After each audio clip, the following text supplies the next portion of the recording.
Good morning, afternoon, evening, wherever you are. Welcome back to the Double Feature Podcast, episode 24. You know what's better than 24? 25. 25! That'll be Oh, next man. time. But This yeah, is so the that end of kind year of that two. Wow. yeah, Jesus, man.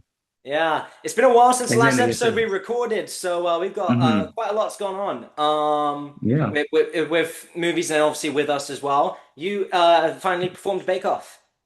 Yeah, I did the show. We'll do a bonus episode on this one. Yep. But yeah, here's the program. Where am I in it? You've got my mugshot as well. Um, there's me as Jim. I even plug the podcast in the program as well. Oh, let's see. Um, Offstage is a film production student working on short films, photography, and co-hosting a film podcast. If you can, Wow. Shame you didn't there put we the name go. of the podcast. Yeah, they'll find it. They'll find it. You can Yeah, they'll plug it for find Weird it. Will. Speaking of Weird Will, you've been cast. Yes, yes, albeit due to lack of competition, so easiest audition To, ever. that But is to be fair. That is just being a bloke in Amdram Theatre. That yes, yeah, that is the game. Like, welcome pretty to my world. much. Yeah, so Yeah. yeah, I've got to play in October. October. So yeah. Um Furthermore, I've been up to some stuff lately. I went to a concert last weekend. I've been waiting for ages. I went to a Metallica concert. So I'm wearing my a new Metallica shirt I got today. No, I got it a couple of days ago. I didn't get it from the concert, but it came a little bit after it. But yeah, it was pretty Mhm. cool. It was a great show. Can't wait to listen to it again once I get the MP3 recording of it. Really That's cool. great. I bought myself a concert shirt. I bought myself a poster from the show. I've got it here, a picture of it. Let me just Oh yeah, I see. Yeah. Oh, that's a cool post. Oh, that's cool. I like that. yeah.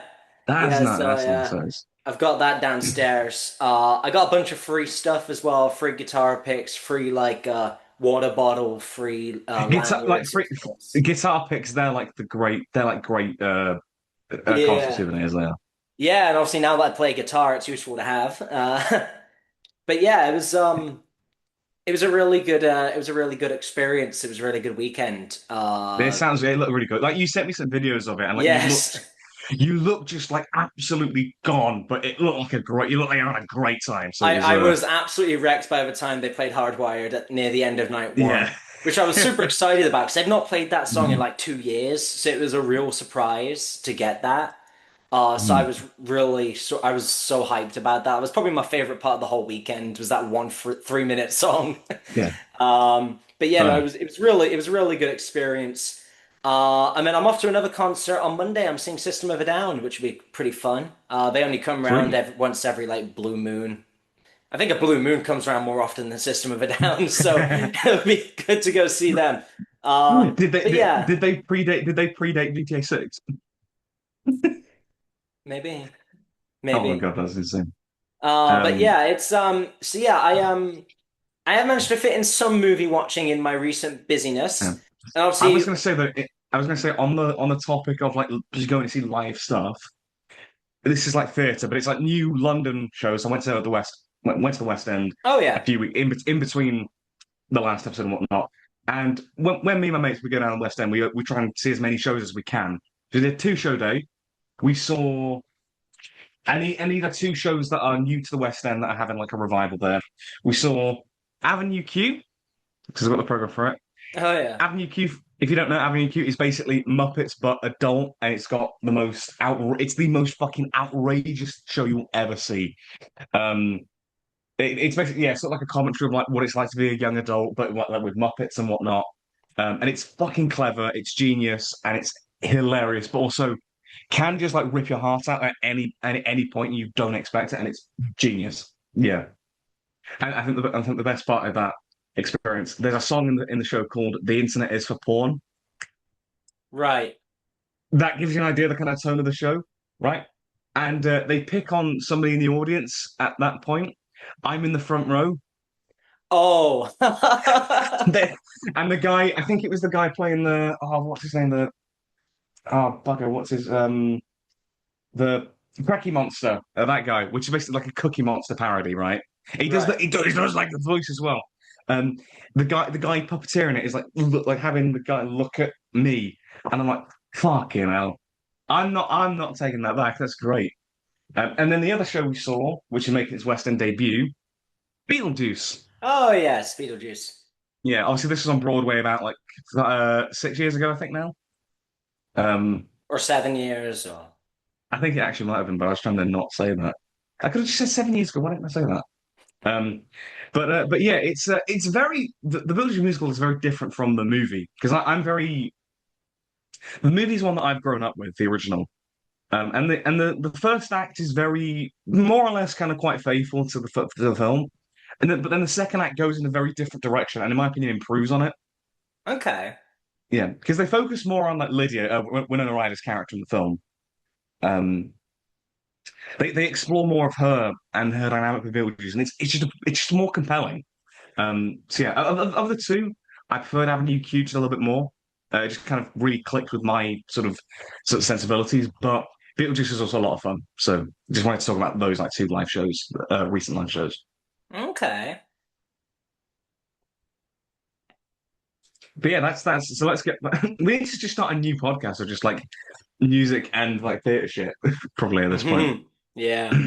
Anyway, movie time. Movie time. What we Yes. seen? Yes, I've seen quite a bit of stuff because it's been quite a while since our last recording. Hmm. Because we did last one like early June or Early late June, May or early June. something. Yeah. It was like very start, I think very start of Yeah, so June. it's been about a whole month, if not slightly more. So I've watched a good number of things. I mean, obviously, I didn't know when we were going to record this, but we brought it forward a bit because I Yeah, got to watch Supergirl on Thursday because I didn't have to go to work on Thursday because I crashed my car. yeah. Yeah, so bright side. Uh, Always look on the the bright bright side of side of life. life. Yeah. Yeah, that's it's gonna be costly repair. I might not make it to the first week of rehearsals, but oh well. Mm. It's Send them fine. all the best, everyone, and your money. Yes, yes, and yes, send me your money. Watch my content. I get paid now. Do So it. I've made If you watch this seven pod, if pounds. you if you watch this podcast, he can afford to repair his car. No, actually, he probably won't No, because it's like it's 600 fucking quid. expensive. Yeah, it's fucking expensive, man. We'll see what the insurance company give me. But yeah, so because I managed Yeah. to watch Supergirl on Thursday, we brought it forward a little bit because I'm quite busy the rest of the month now. Yeah. Um, but yeah, so I managed to watch a whole bunch of scary movies, like all of them except number five. You didn't Uh, bother with that one. I just haven't got around to it yet. We watched one, two, three, and then we Oh, went and watched number six, and then when I got back, I watched number four, and I've got number five available. I've just not got around to it yet. So yeah, I actually isn't think number so five the one far, with Charlie like Sheen in? I'm not sure. I don't really know I anything swear, about it. I swear it has Charlie Sheen in it. Or am I just making that up? But I'd say out of Could all of be. them, number three and four are actually the funnier ones, which I think is a bit of an unpopular opinion. But I think it's because like, especially number three is like it's the same sort of like comedy style, I guess, that Naked Gun has. That really kind of practical, silly comedy, Hmm. visual stuff, whatever. And Leslie Nielsen's in that one as well, three and four. And I think number three is the same Yeah. director as either the early Naked Gun or Airplane. It was one of those. Oh, like the Zucker brothers. Yeah, yeah. I think number three was directed by one of them. Yeah, director David Zucker. Yeah, Oh yeah, David Zucker. Yeah. yeah. So it's got quite a similar sort of vibe to those kind of movies, which is why I think I like those more. Because I think the Okay. Yeah. earlier Scary Movie one and two, and then number six rely quite heavily on sex jokes, which is fine when you're Lennox. not. It's fine when you're not watching films with your parents, I guess. Yeah. But that said, they're Oh all quite no. fun. Because I've watched the new one now. I've seen number six, and because obviously we discussed number six last episode. Mhm. It's at its funniest when it's actually parodying the horror movies and Like not of like right trying to to. right Yeah, now. like I think the funniest scene out of all of them was probably the Substance parody. Okay, Yeah, that's kind of cool. you probably haven't seen the movie yet, but No, I haven't seen it yet. at some point watch that scene. It's really funny. Oh yeah, I've tried to. Yeah. Like you could probably find it online somewhere, but that was probably the funniest part for me. But yeah, they spoofed everything. Like they spoofed like they had weapons going on. They had Sinners. Even K-pop Yes. Demon Hunters wasn't safe. Really? Yeah. But I think it was funnier when it was doing these parodies than when it was trying to do the every line will be crossed humor. Mhm. Because a lot of it's just a lot of that stuff of like the really like sort of the boundary pushing stuff that they're basically teasing. A lot of it's done in a way that's not even funny. Hmm. That's what I mean. Yeah. You see what I was on about. It just felt like hype speak and just Like well, what was even for example, there's a character in it who is transgender, I believe, right? and Ghostface kills this kid and says, "You now identify as dead," and it's just like, "Oh, we've done it. This, yeah, it's kind of mid joke." But Yeah, basically, the whole joke with this character is just that he's constantly. Oh, I don't even know if it's he or she at this point. I forgot. They are constantly misgendered like throughout the entire movie, and that's kind of the joke with them. It's just like it's not yeah. really funny. Is that? It's the what is this 2016 again? What we did? Yeah. Yeah. That said, some of the To, boundary pushing I, humor I found quite funny. Like to be fair, I think. Sorry, I for was gonna say example, yeah, like the. this kid's got like you know, he's quite rich, so he's got like a house cleaner and whatever, and a house system, whatever. So to get rid of them, Ghostface called ice on them, which I did find Oh, kind of funny because that was just how okay. like out of left field that was. Okay. That. Yeah. Yeah. Like that That's. actually got me, but I dare not laugh too loud. Yeah. That's. But that was just so unexpected and wild that that actually did come across as funny to me because it is like, Yes. but like the other stuff, like you know, misgendering this kid and everything, it didn't feel funny. It just felt like they're It's just doing it for tired. the sake of it, and it's like Yeah. it felt just more mean-spirited than anything. So Yeah. you know, it was funnier when it was just parodying the horror films in this one. That was definitely where the best parts of it came from. Um, but Mhm. yeah, overall, I still had a good time with it. You know, it was fun enough. These are definitely the kind of movies where you do just switch your brain off for a little while. Yeah. But, you know, it's good to get out. That's fair. Is there any other movies? Yeah, I saw the new Masters of the Universe, and I thought it was really good. It's a shame that it's bombed the way it has. I guess you know, I guess there's probably just not much of a market for it. I mean, kids don't really know much about He-Man. Yeah, You know, it's not really a franchise that's been passed down, unlike no, a Star Wars or an Indiana Jones. It's not really yeah. one of those 80s franchises that has been passed down, It's a bit of a aside from niche the meme. franchise at this point. Yeah, outside of Yeah, memes. But but that's kind it of, was really but good you, though. Mhm. It was really good. Shocking. Jared Leto actually gives a good performance. Maybe his best performance. Now that's bullshit. That's bullshit, dude. That's bullshit. He did not No. do it. He did not. I did not hit her. But yeah, it was I refuse to believe Jared Leto could act. no, genuinely. But it might be the fact that you can't tell it's Jared Leto Maybe. Okay, maybe. because you know he's Skeletor. You can't tell it's Jared Leto, and then the voice doesn't sound like Jared Leto. But yeah, Jared Leto's fucking it's actually skeleton. a really good movie. I really enjoyed it. Fair enough. Visually, it's really good. Like it's really faithful to like the old designs of all the characters. Although I fear that this movie has given us the best line in cinema of 2026, and no other movie will compete with it. And that is. Give him head, Ram Man. Guy named Fisto. Oh, and who? The same guy who said I fist people. I love that they don't take the names of the characters too seriously Oh, in this movie because they know that the names like Ram Man and Fisto are yeah. just absolutely ridiculous.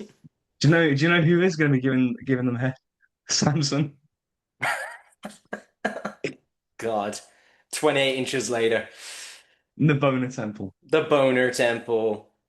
Yeah. Wow. What a Uh, meme. And then what a I movie. also, unrelated, watched the fourth Highlander movie.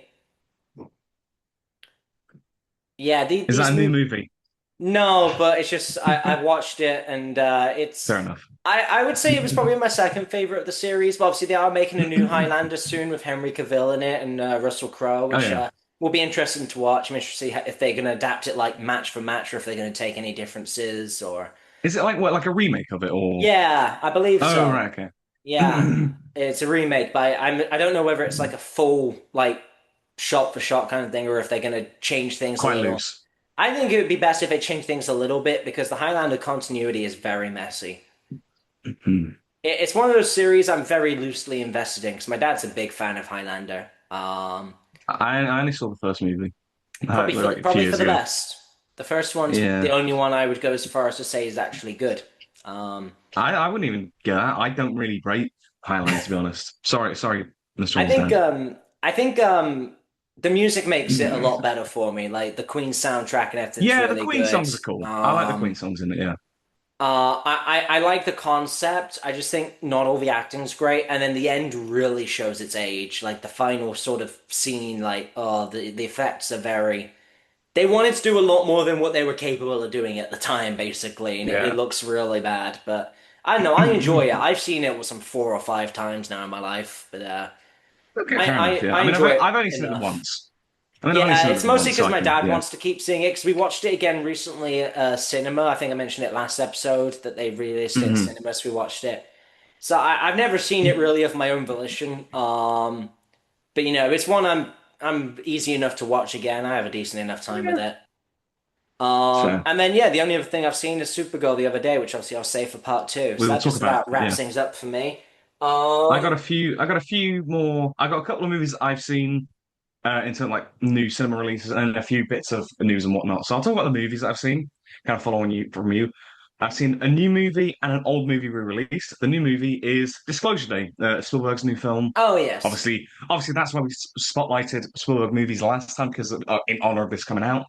And Disclosure Day, it's had a bit of a divisive reception. It's kind of flopped a little bit at the box office, and it has had a bit of a divisive reception. A lot of people have been like, Spielberg's lost it. I wouldn't go that far. I do think it's a solid, sci-fi thriller film, but it's also, I was a smidge disappointed as well. I think coming off The Fablemans, his last film, which was so strong, like, I was thinking, oh, we're going to get some great late stage Spielberg stuff. This feels a bit, like, not bad, but it just kind of feels like we've seen it before. Like, it just feels a bit kind of a bit of a standard, like, you know, humans on the run from the government because of alien secrets. It feels a bit standard for a lot of it. The final act's really good though. There's some cool like set pieces there, some good performances, and the ending is really quite beautiful. But I think for a good chunk of the film, it's a bit sort of like standard-ish. yeah. Yeah, but like it's not terrible. Like it's not. It's a decent film, just not what you'd hope from Spielberg. But yeah. But yeah, that's my Hmm. thoughts on Disclosure Day. Okay. Um, and also, so yeah, that's the new film I've seen. And then the older movie, which had a re-release for its 50th anniversary, Taxi Driver, the Martin Scorsese film with Oh Robert De right. Niro, Yeah. has its 50th anniversary this year, and I got to go see it at the cinema for a special like anniversary screening. Man, I love that film. Like it's one of those like early films that I watched like getting into film. When I was like starting to explore more than just like franchises, that was one of those like early cinephile films I checked out. I simply remember like watching it. I was about, I think 15 at the time, so I was probably a bit too young, but still. Um, and I just have a very vivid memory when I watched it. I was saying to my mom, "Oh, I watched Taxi Driver," and she's like, "You watch too many movies, Dan." Hmm. That's kind of the moment you're like, "Okay, now you're a cinephile." But yeah, Taxi Driver, I appreciate as I say more that I'm older. It's very much like a vibe movie. Yeah. Um, it really captures like 70s New York, like that kind of underground scene, really well. Like a gorgeous cinematography, gorgeous colors. Seeing that on the big screen, it's amazing. De Niro acting, fantastic. It was really cool because there's like so many like iconic moments, like the "You talking to me," you know, so Yeah. many like, iconic moments from that movie, and you had people sort of like giggling and like tittering to themselves, like, "Oh, it's the scene," you know. And it was great seeing it with an audience. And also, fucking weird story about that. But yeah, I was in Wolverhampton. I was getting the train back, right, after seeing it. Um, and this woman comes running on the train. I think she's nearly missed the train. So she just sits next to me because I'm like by the door. You know where like the sort of open space like by the toilet is Uh-huh. with a door on a train. So she comes running in and it's like, oh, I'll just sit here, right? And we ended up talking, and she was like, "Oh, what, I've seen Taxi Driver," and she was like, "Oh, do the line." I was like, "You want me to do that at like 11 o'clock at night when I'm like pissed and yeah?" So I'm just like, "You talking to me at like half 11 on a train, and I'm like drunk as shit." Or what? Yeah. That was fucking strange. That was odd, but it was kind Wow. of funny. It was kind of cool. But yeah, Taxi Driver is a great, it's like an iconic film, and just a great bit of American cinema. Yeah. Yeah. Um, I want to talk about I want to just like discuss briefly because I talked about Obsession last time. Obviously, I Yes. just seen it at the time. I just want to discuss the impact that it's made because I talked about Disclosure Day flopping at the box office. Obsession's done the opposite on a budget less than $1 million, Yeah, so the budget was and like it's three become quarters of a million. yes, I think Yeah. 750K. You know, and I think it's become I think it's become the highest grossing movie for less than $1 billion. I think. Wow. Or something along those lines. I know it's become the highest grossing non-IP film of the 2020s, beating out Sinners from last year, All which right. is Wow. impressive. That is, yeah. Yeah. Yeah, it's impressive. Like the impact that it's made. Cory Barker's going to be working on a new film. Um, Indy Navarrete, she's become like a star. She's like the next big star now. Everybody wants her in every franchise now. Mm. Because she was amazing in Obsession. And it just it I don't know. I just loved seeing how Obsession's made these waves and like everybody's loving it. And it's what I've been talking about. It's what I've been on about. Like, having a new, fresh, younger voice in Hollywood, just having that. I mean, Backrooms applies to that as well, but I haven't seen that. But I think It's also not Obsession is done the one that's quite as real. well. Backrooms, Yeah, it's like not done quite as it's much. done It really has done well. very And well, it's done really, yes. I think it's A24's best grossing film. Mm. Um, but Obsession is the one that's really been making the waves of the two. Um, but like the same sentiment applies to both. It is just like really great to see these young up and comers. They're beating out like a Spielberg film and a Star Wars film at the same time. It's just Yeah. impressive to see. And that's what I'm saying is that Obsession has had the legs to really carry on. Even from like last episode when we talked about it, it's still going. It's impressive, you know. Yeah. I would be But I just half wanted to tempted to go and watch it, but I can't drive to the cinema. fair, but like when it comes out on like demand or whatever, like please do Yeah. watch it because it's so worth your time. I'm thinking that I'm probably going on holiday in October, and I think by then it will probably be on the plane. Like I should be Yeah, able to watch it on the plane to Florida. Like I you think could it'll do be the on. Obsession Backrooms double bill. That'd be It'd cool. be like the other year's Substance and Nora Heretic trilogy for Yeah, me. that'd be cool. That'd be cool. But yeah, I've got there's the movies on to. I've got a few other things. I've got some new trailers that have dropped that I want to bring up. Oh yeah. First one for some upcoming movies. First one is the trailer for Ghosts: The Possession of Button House. Ghosts is it's the BBC sitcom made by the Six Idiots guys who did like horrible histories back in the day. You've heard of Ghosts, haven't you? The sitcom Ghosts. Have you? No.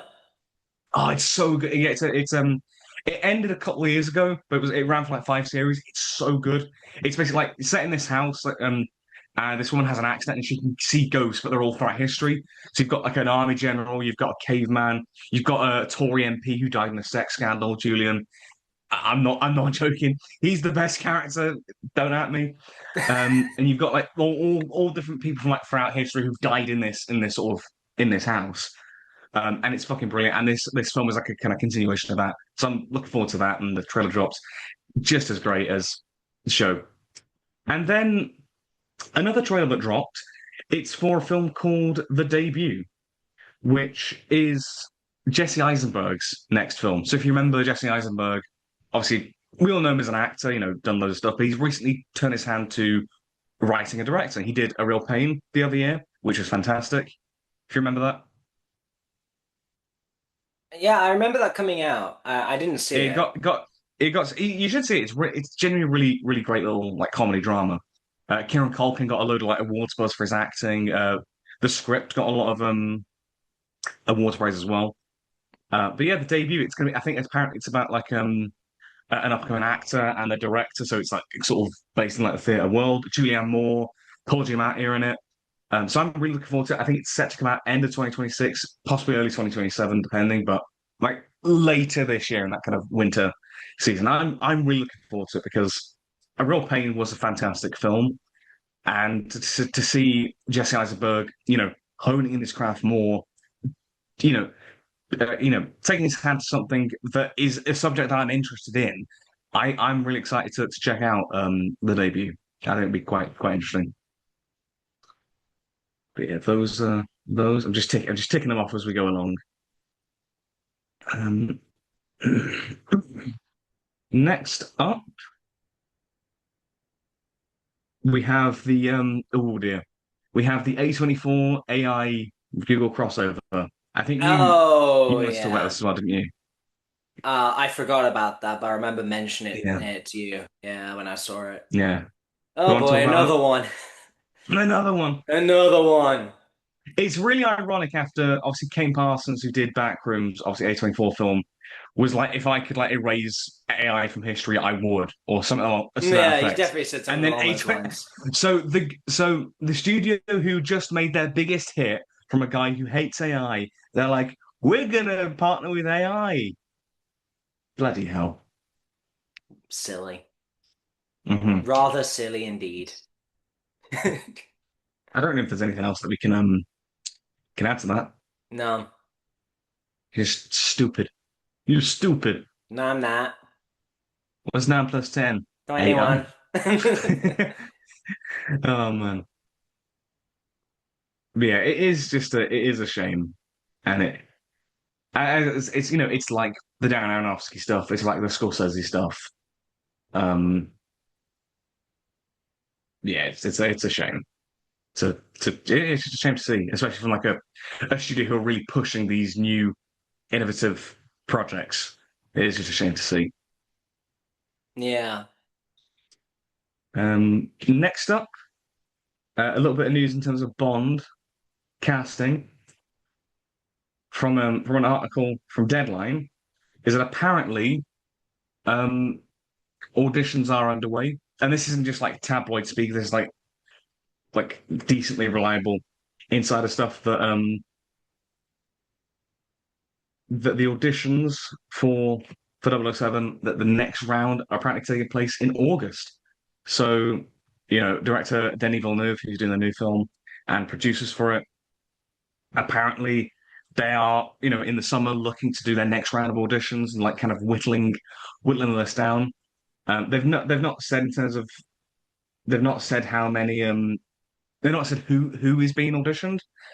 Um,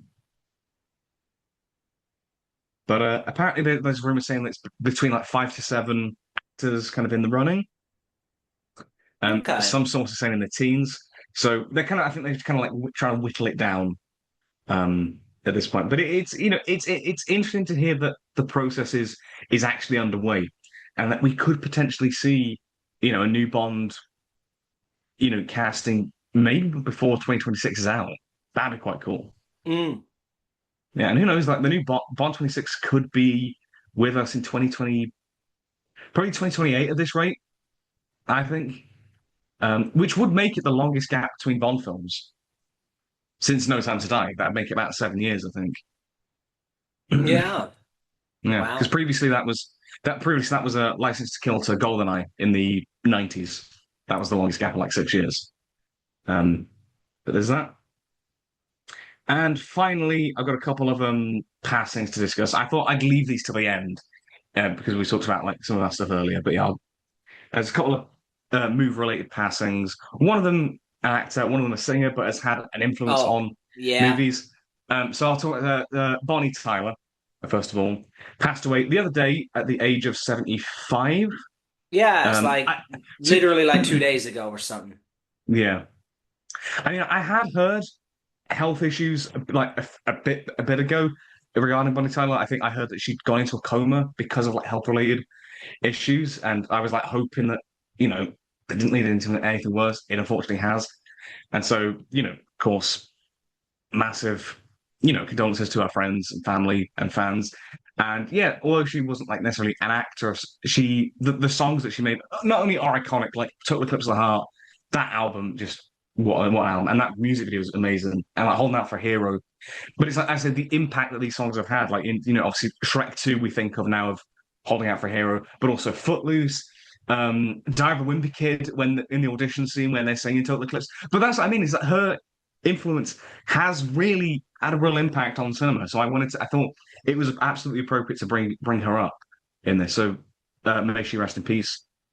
And the other past I want to talk about, Device Chase. And have you heard about this? It's a little bit ago now. Um, but yeah, she passed. She's an actress, and particularly was a more of a younger actress back in like the early 2000s. Did stuff like Donnie Darko. She was the voice of Lilo in Lilo and Stitch. She was in Spirited Away in the English dub of that. But yeah, she passed away aged 35. Oh, So incredibly young. That yeah, that's not was, good. yeah, but like a real like child star of like the early 2000s, that kind of era. But yeah, that was really surprising to hear about because that was a few weeks ago now. I was recording, but that was really something. So again, may she rest in peace. And that's really rough. Like 35 Yeah, to pass away. Huh? yeah. But yeah, that's all I've got.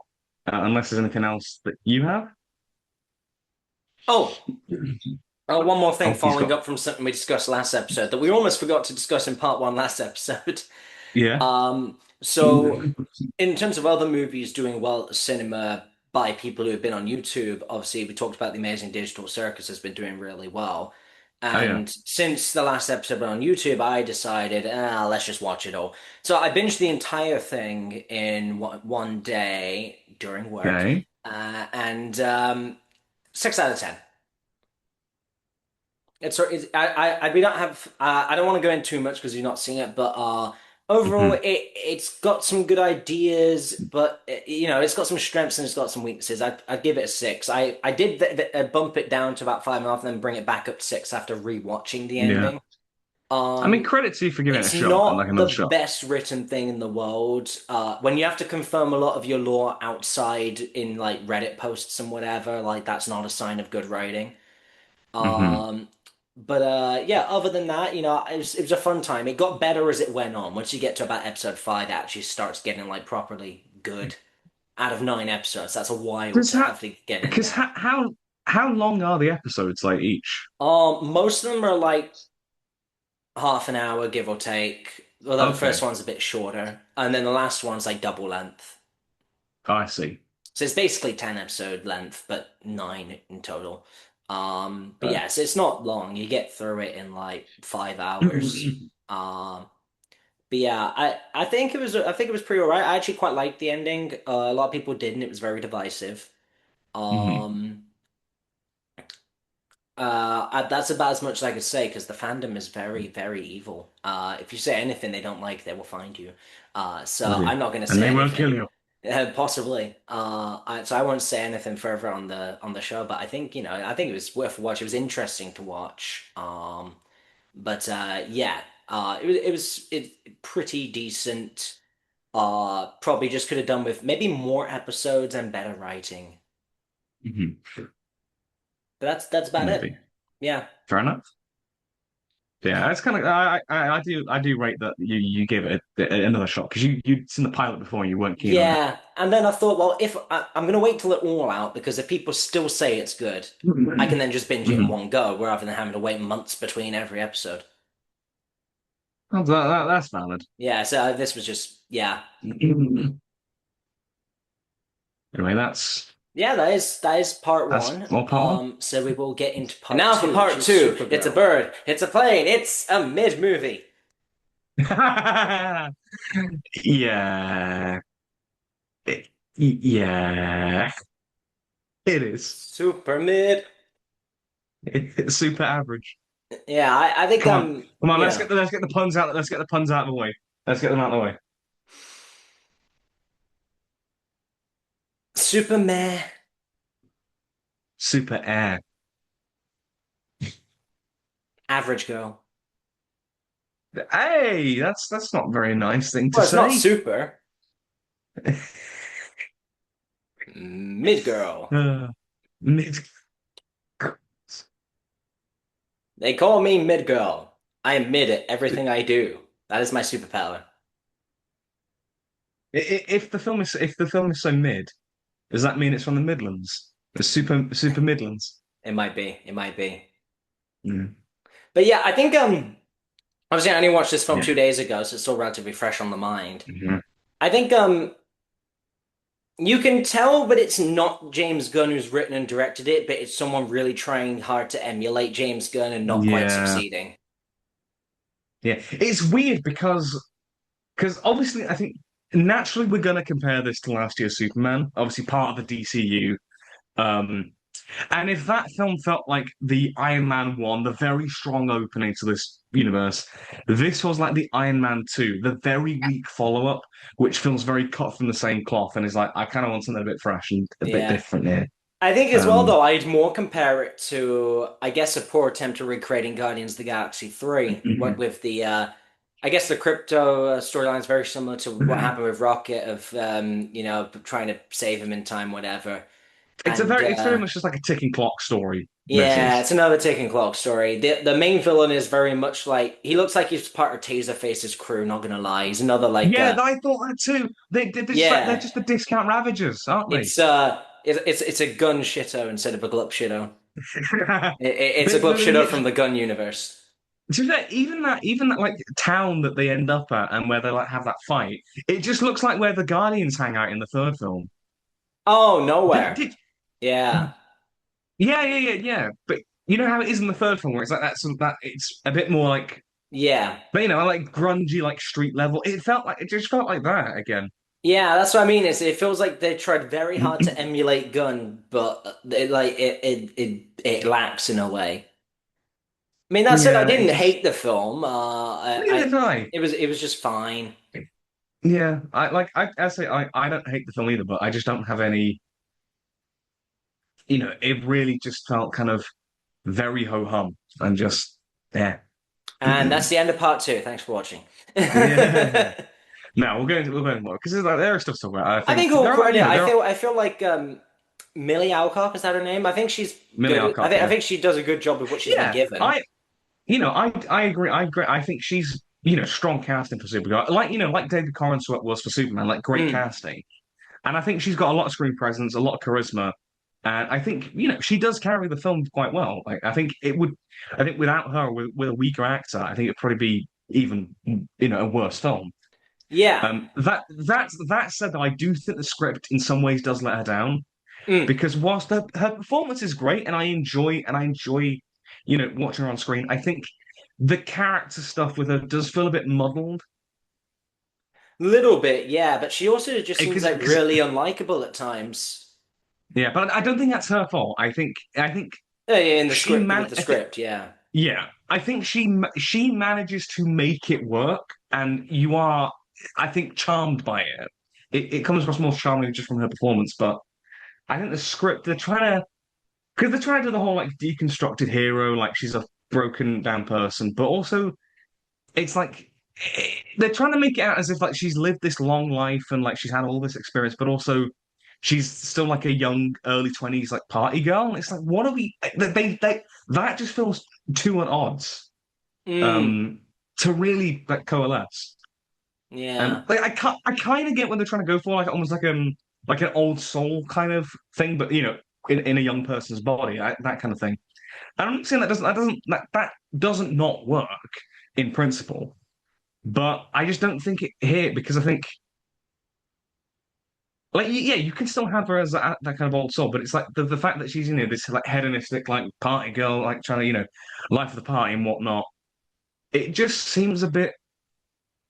That I don't really get that. It just seems very, young and reckless and whatnot. So when they're trying to be like, "Oh, I've lived this, long life, and I know I'm wiser, and I've had all this and whatnot," it just feels like, what? I don't know. It just doesn't quite ring true. I don't think for me. Although I think that there are moments where like the kind of character struggle does shine through. I love the scene. It's when she like flies up into space, and it's that silent scene, but like that's when she screams out. And it's Mm, just yeah. gone all silent. I thought that was a really impactful scene. I thought that was quite. that was quite a strong moment there. Um, I just wish that the build up to what led to that moment of the actual character drama was a bit more compelling because really that could have hit like really well. That could have. Um, but yeah, it just doesn't. I don't really get much in the way of strong character arc here. It just doesn't. It just feel it as it just feels muddled and at odds, and that's why I think it lets her down. Mm. Is what I would say about that. Although I'd say it was nice to see Superman again. I'm Yeah, quite that's looking cool. forward to the next movie that they're doing with Superman now because he is a good Superman. He's very he really fits the role. It's the earnestness of him. I think Mm. very earnest. Yeah. It's very Um. different to the previous Superman, obviously Henry Cavill as Man of Steel and whatever. Very different characters in a way, but Yeah. I do like both takes on him. But it is quite nice to have this like very sort of like hopeful, good person in this current Yeah. Superman who's very kind of Like I said, optimistic very and earnest. yeah. Yeah. Yeah. Which I Um, think is kind of. I think that's kind of where the Supergirl movie lacks is that kind of earnestness because it is trying to be this kind of like James Gunn-esque, yeah. like irreverent. But that's the thing is that even in those James Gunn movies where like aesthetically it might seem a bit kind of like a bit more irreverent, a bit more sort of self-aware and kind of parodying and whatnot. There is still a lot of heart to it, you Mm, know, like with the Guardians movies. There is still a hell of a lot of heart within those movies. Um, with the characters, and that's why you brought up the comparison with Guardians 3 with the plot, with Rocket. It hits so much harder. Even though it's the same kind of story, it hits that much harder because it's Rocket. You've got to know him over the previous two movies, and also you have his flashbacks. It's an actual character here.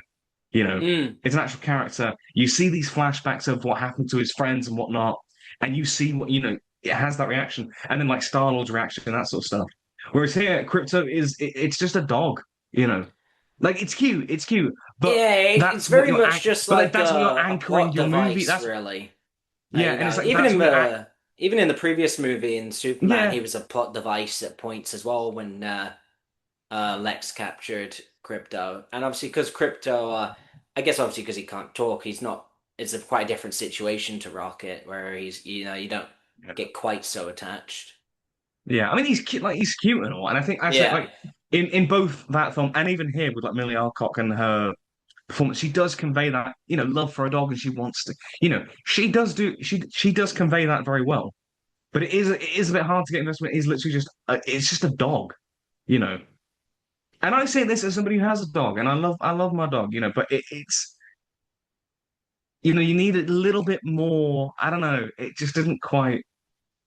it's a bit Yeah, and basic. even the backstory as well. It's like it is Krypton was just randomly there at Krypton, and like during that funeral march, he just runs up to, you know, is it Carol's the name, isn't it? Yeah, it's Kara. Yeah, Car, yeah. Krypton just runs up to her and just like flies off, and I was like, it's such a random. That's their first meeting. Okay, Yeah. it's very random. Yeah, yeah, it definitely could have there could have just been more to that as well. Um. There's also the dynamic with obviously Kara and Ruthie, the female psychic character. Yes. I di I didn't buy the sort of dynamic really with those two particularly. No? No, not quite. Like they felt so at odds with each other so much. Mm. Um,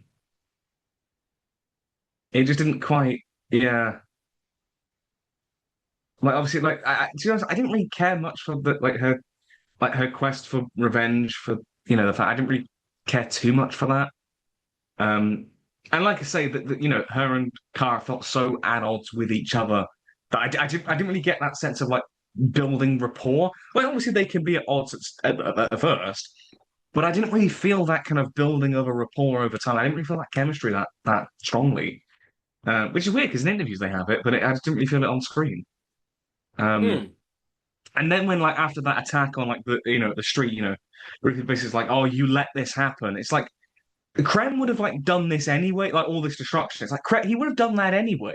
So why are you trying to have this like moral grayness now? I don't get why that's being pulled because I said like he would have just done that anyway, even if Kara hadn't have intervened, Mm. you know. And it was brutal. Yeah. Yeah, like I don't really get what they were trying. Like I said, that's a kind of like conflict, like like end of second act conflict where the heroes split up. That feels very arbitrary and very forced. And yes, it does lead to that great scene where she flies into space and screams in Yeah. silence. But that's something is like the build of that could have been so much more. Had a stronger foundation there. Um, yeah. Um, I guess let's briefly talk about the villains actually. Now I mentioned like Krem and the others. As we said, very much just discount Ravagers. None of them They could they hold a really are. candle to Taserface. Absolute legend. Oh no, your name is Taserface. I It's love. metaphorical. I love the. I mean, you've seen it how it should have ended. Yeah. And it literally, it's like, oh, is that It was metaphor? No, I not literally have taste in my face. metaphorical. He just has faces in his face. Oh man. That's Yeah. brilliant. I love how it should have ended. It's great. Yeah. Um, I've but not yeah, seen how it Crime. should have ended in ages, actually, but I used to watch it all the time. Th- That was have good you seen that stuff. they've recently done their Obsession how it should have ended, where Oh, I've Batman not dates seen it. Nikki. It's fucking brilliant. It's I'll absolutely have to watch brilliant. it. So you got to watch it after you watch Yes, yeah, Obsession. after It's the it's yeah. brilliant. Yeah. But yeah, the villains were just so nothing. I feel bad keep comparing it to 2025 Superman, but like Lex Luthor, like Nick Holt in that was so much stronger as a villain, you Mm, know. And to that, even if his entourage were a bit like okay, I get Lex Luthor is quite an iconic comic book villain into as yeah. opposed to Krem, you know, Krem, Who is bro? Crispy Krem. That'd be great product placement. But yeah, like you can still make an unknown character, memorable and distinct, Yeah, well, I And mean, like this is the guy who got us to care about the polka dot man in the Suicide Squad. James Gunn would have taken a character like you'd never heard of and make him something you cared about, which is where I I love, think it becomes I knew, more I, obvious here I that knew, this isn't Gunn. yeah, yeah, I knew Polka Dot Man before it was cool. Yes, I'd heard of him beforehand as well, but I knew from the Lego yeah, Batman movie. Thank you very much. yes, it'll be Condiment I knew King what next, Condiment King. What about the alarm clock dude? What's that guy called? bro. There's a guy with like, there's a guy who's like got an alarm clock for a face or some shit. It's true. It's true. Hang on. What's his name? There is a guy who does. I don't know what's his name. What is this guy? This is what we're doing now. Oh, the Clock King, the Clock King. Oh my God. This guy, that guy. Look at him. It's a real Batman villain. He was in the Lego Batman movie as well. Wow. I had the minifigure of him at one point Wow. because in the little blind bag minifigure like Yeah. waves that they do. I had this Lego Batman movie, and I got that guy. It was like, who the fuck is this? Who the fuck is this? Um, but yeah, Yeah, yeah, Krem is villains. very much Uh, yeah. yeah, I guess a more noteworthy character, just a supporting character, is Lobo, Jason Momoa. I don't know why he's Ironic. here, but he's cool, I guess. I mean, ironic. I mean, kind of, ironic that obviously he was Aquaman in the previous DC universe. He's been recast and appearing again. Yeah. That's kind of cool. Um, but ultimately, yeah, he's just there. He's just doing the usual Jason Momoa shtick. It's not bad. Like I enjoy Jason Momoa, but what's he doing? Like he's just It's there. like as well when later on after Ruthie gets kidnapped and she's on the ship and then Lobo's just there. It's like, how did you get kidnapped, guy? How did Yeah, this well, happen? what's he do? Why are you Yeah, where? here? Yeah, what's he doing How did here? you Like, let this happen to yourself? what? Yeah, Was there yeah. a deleted scene or something that might have I don't know. explained it? Honestly, you're probably not far off because obviously there's been a lot of like discussion behind the scenes that this got like reshot and re-edited and kind of cut down quite a lot. And I Oh, think the alleged director's cut has like an extra 10 minutes of footage or whatever. And apparently that's worse from what I've heard. oh, So, oh, but how? mate, I don't know. I don't know. How does 10 But minutes of more footage make it worse? I mean, it can. You never know. It can do. Eh. But yeah, he was kind of cool, but he's just there. Yeah. It's just like what is. Yeah, like he's very. He kind of like does sort of stick out a bit in the kind of just like he doesn't really do anything meaningful to the plot or anything. He's just let's see there. And He's it basically is Supergirl. just very much Jason Momoa. Yeah, it is just because that's the thing. Even as Aquaman, I think I never really felt that. No.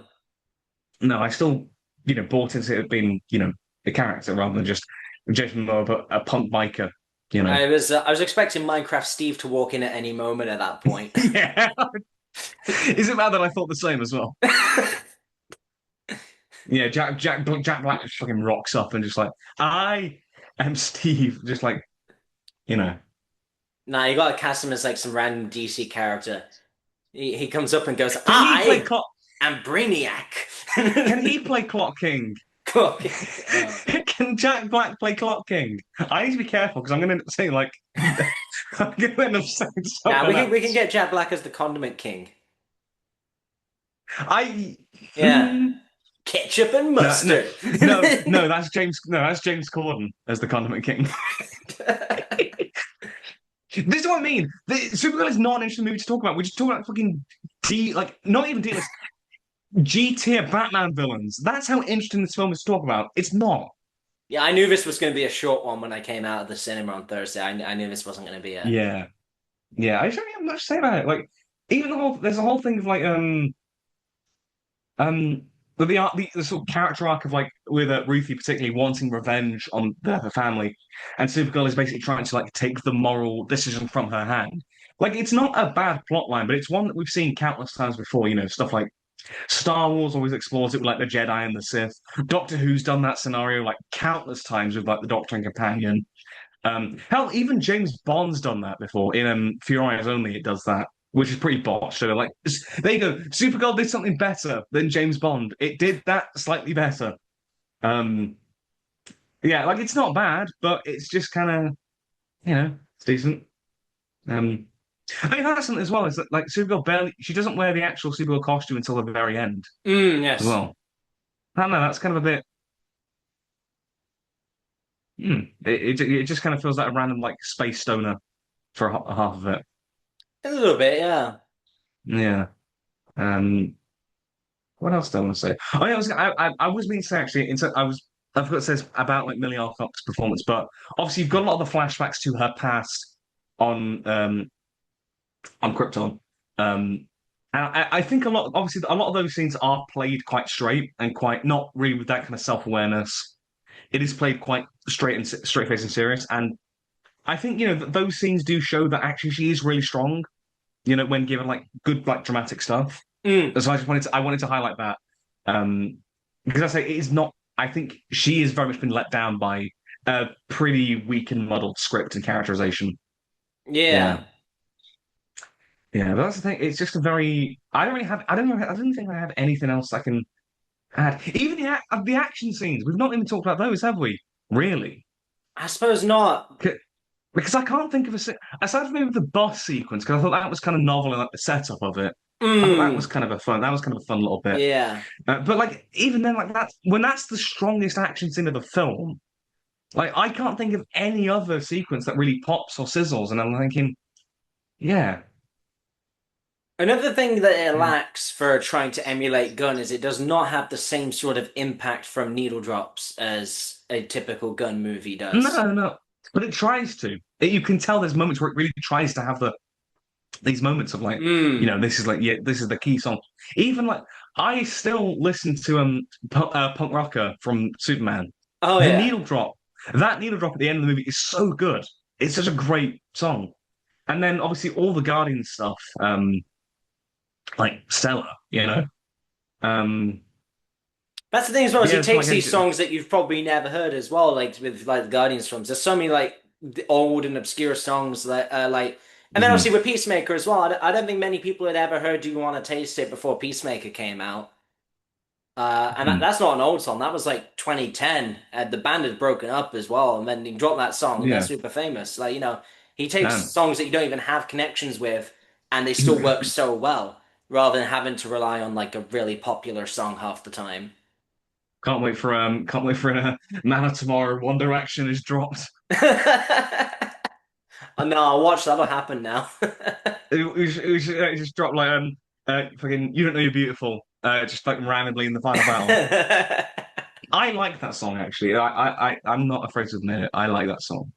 Wow, I'm nostalgic to it. Okay, it's of a different era. it is of a Um, different era. We are old now. mm, We are we are, yeah, unks. we are very much, yeah, I am become unk. the destroyer of cool. But no, yeah, it's not, yeah, no, the action, no, the music, but visually as well, it just it doesn't really inspire a whole lot, as it just feels very Guardians of the Galaxy light, in the aesthetic of it.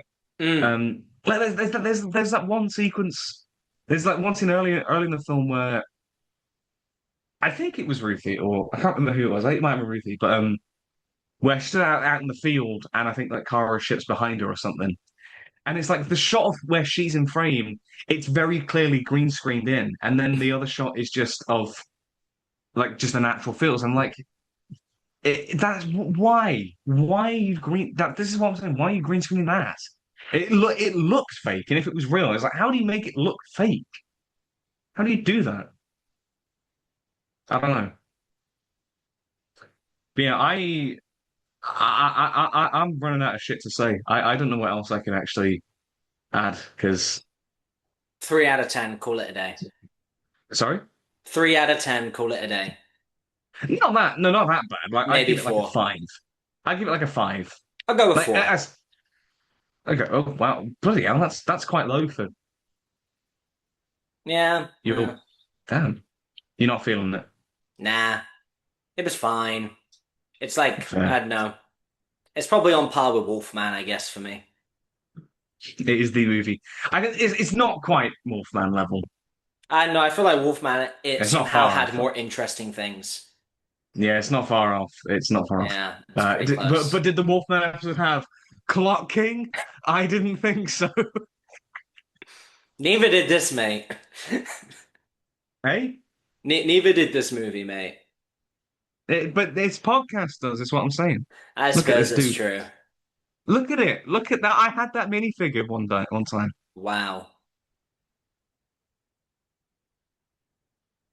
Like legit. Yeah. Yeah. It's just yeah. Fucking Clock King coming to cinemas 2029 or whatever. I don't fucking know. Better than this movie. It probably would. It probably actually would be better than this movie. Depressingly. Depressingly. Um, but yeah, overall, yeah, I'm going for a 5 out of 10. I don't hate it. And I do think there are some good bits here and there.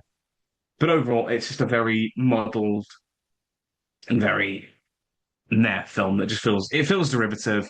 It feels not very inspired, to be honest. Mm. Yeah, but I will say I'm looking forward to Clayface when that comes out in terms of Yes, like yeah, DCU Clayface because sounds good. I think some early because that sort of looks feedback's come out from it, and it does sound like it's pretty good. yeah, because that does look a bit different and a bit, different tone. This just, yeah, I say Supergirl just feels very aping what Superman was doing, kind of in that shadow. Mm. And like I still remember moments from the, Gun Superman. That speech that he gives about like, you know, all these things that make you human, and that makes me human. That makes me just as human as Oh everyone else. yeah. That speech is fantastic. I still remember these moments. The moment where in Clark's flat, there's that battle going on outside the window, which we Mm. talked about.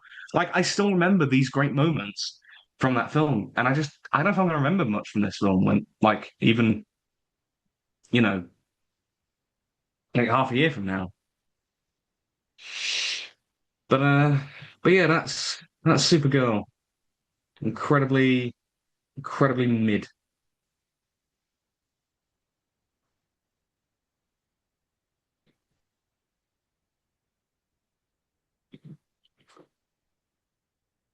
Absolute mid. Yeah, yeah. I don't really know where else to. I guess we should just Yeah, crack on with part three. yeah, we can do. Yeah, so. So yeah, for part three, yeah, it is weird that we can actually crack on with part three this early, but let's do it. Yeah. So Have yeah. you? Sorry. So yeah, part three. We got three movies each. But Yeah. interesting. I want to do something a little different with this one. I'm not going to go too in depth on my decisions. I want to talk about a few others like briefly as well that came to mind. But Okay. I just can't elaborate further on for various reasons. Go for it. Do you want to start then? Might as well.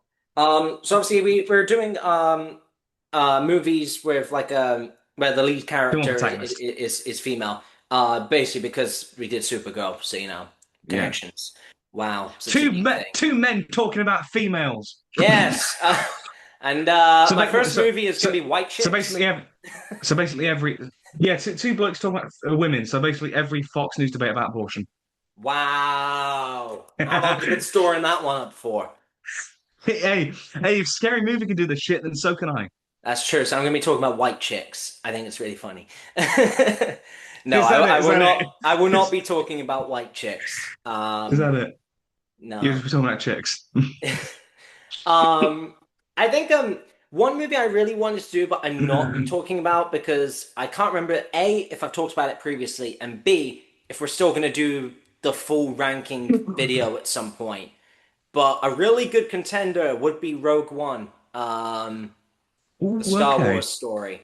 Yeah, that'd be a really strong contender, but I don't remember if I've already discussed it, and we've already got this plan to do a Star Wars ranking at some point. Yeah. I So I'm mean, gonna shelve you that nearly for talked. now.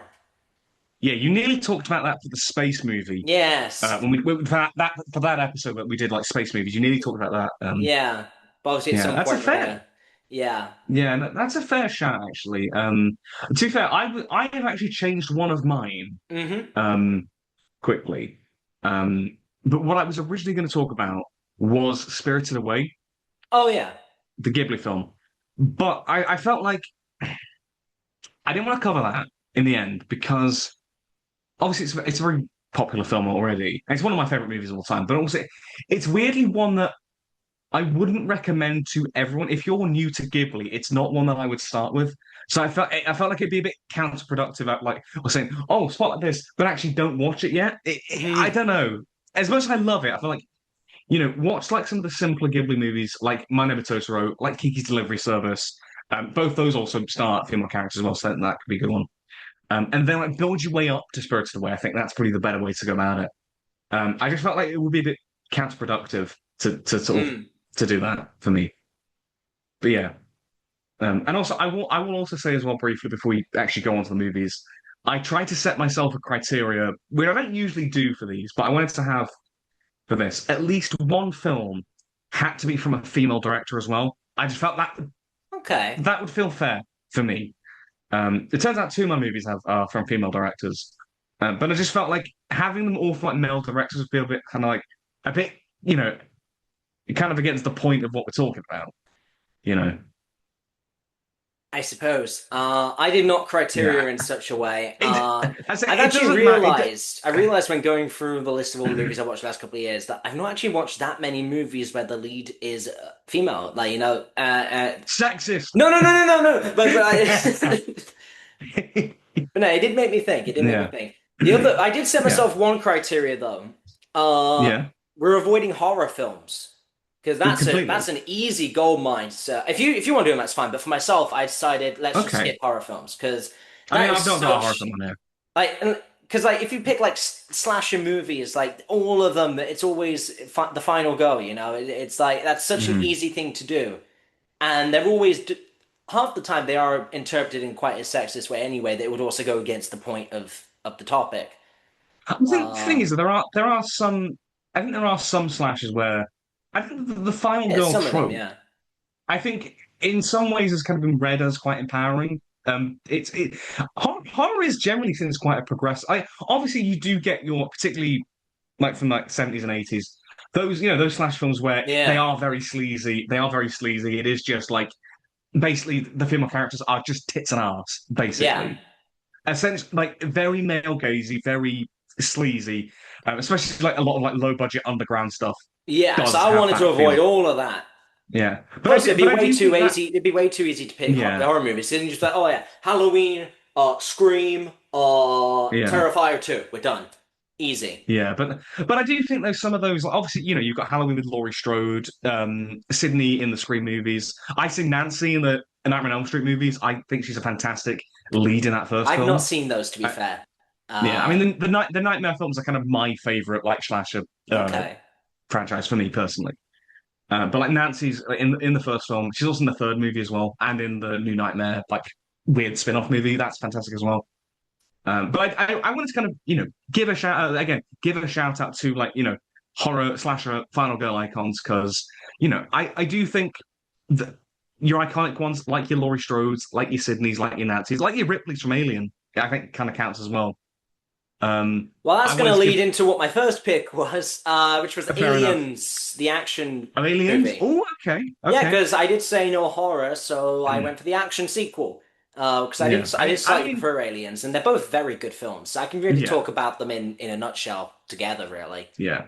But Um, Aliens is definitely that James Cameron film particularly is often discussed as being quite a progressive like feminist film in terms of Ripley's character. yeah, exactly. You So know, I think that is probably the better especially film for to its talk time. about. Yeah, definitely. Yeah. But that's the thing Um. is, I don't necessarily have all that much to say on these films, which is why I'm kind of doing more of an open discussion at the moment about them. Yeah. Because it's not really a case on we're trying to sell you on a movie here. It's kind of discussing Mhm. like the character, performance, but also the fact that all the movies I've picked are very well-known movies. So That's there's fair. not much to say. It's not already been said. But obviously, Aliens. That Yeah. that's that's such like a that was like that is the defining career role really of I Sigourney mean, Weaver. I'm pretty sure that it was that film that got her an Oscar nomination, I a think it horror was. movie sequel. That that's that is for the 1980s. That is unheard of. Yeah, But that film got her an Oscar nom for a performance for that. yeah. I But yeah, I mean, think of all, she's one like the yeah, iconic '80s action heroes in a way. yeah. I mean, at a But I time where think, you had to compete with Schwarzenegger, Stallone, Willis, all yeah, of them, the big hitters, Van Damme, Norris. yeah. You had so many big action stars at the time. It was quite good that you had this character who could still match up to them at that time. So, Aliens, obvious answer. Yeah. Alien's great. Yeah, I think as well that one. Like, obviously, obviously, yeah, like she is this like tough action lead as well. Yeah. But also, it also if you talk about it if you talk about it as a female character, obviously explores her becoming a surrogate mother to Newt, the kid that they find on this Mm. planet, who's like lost everything, and so Ripley takes on that maternal role, and it celebrates her femininity in that way, which I think is great, and also there's like there is the sort of comparison with her and then the alien queen, which is introduced in this movie as well. Yes. Because in the first movie, it's just a single xenomorph, but in this one, you've got like, the hive, and you've got the queen, and then there's that fight at the end. Obviously the iconic "Get away from her, you bitch." It's such a great moment, and the build up to that with the music and like the next, it's a great final sequence and whatnot. Um, but yeah, I think of all of them, it's probably probably the strongest case. If you're talking about any of the Alien movies, that's probably the best one to talk about in terms of from the perspective of a female lead. Though I do Yeah, think it's because really funny to like imagine the pitch meeting for the second movie is like, so the first one we had an alien. What do we do for the next one? Here's an idea. aliens. Let's have more of them and call it aliens. I want to know the pitch me for Alien 3, which like Alien Cubed. Why did they style it like that? I don't know. Why would you call it Alien Cubed? And that's not even the most questionable thing about the movie. Yeah, I haven't seen it. I too, I haven't seen it. The fact that it's David Fincher's first movie as well. All right. Yeah, he obviously went on to do Seven and Fight Club and Yeah. so many other great movies, and then Alien Cubed. Alien cubed for Although to some be fair, reason. I think there's a lot of like trouble production with that one. To be Yeah. fair, so I don't think I think a lot of the fault because he was like first time director, so a lot of the faults are like studio faults, not really Mm. his, from what I hear. But yeah, Aliens, that's a great pick, and also like I have seen it as well, a few years ago, but I have seen it. Yeah, I think But you'll have seen all my picks, to be fair. no, no, well, we'll see. Yeah, but I said I personally prefer the Ridley Scott Alien. That's just personally for me. It's just more my taste. That kind of Mm, sci-fi horror, low key, like based on the sea, sort of like that is basically just a big budget classic Doctor Who episode, the right. first Alien movie. Yeah. So it's going to appeal more to me. Um, and whilst I think Ripley is great in that first film, but it does definitely feel like more the final girl trope.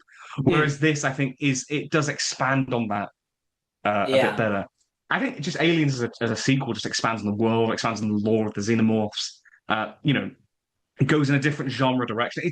It's the one people always say, like, when a franchise does a genre shift, Mm. going from horror to action. It's the one everyone mentions, and like for good reason. It's just a even just like as just an action movie, it's just a ton of fun.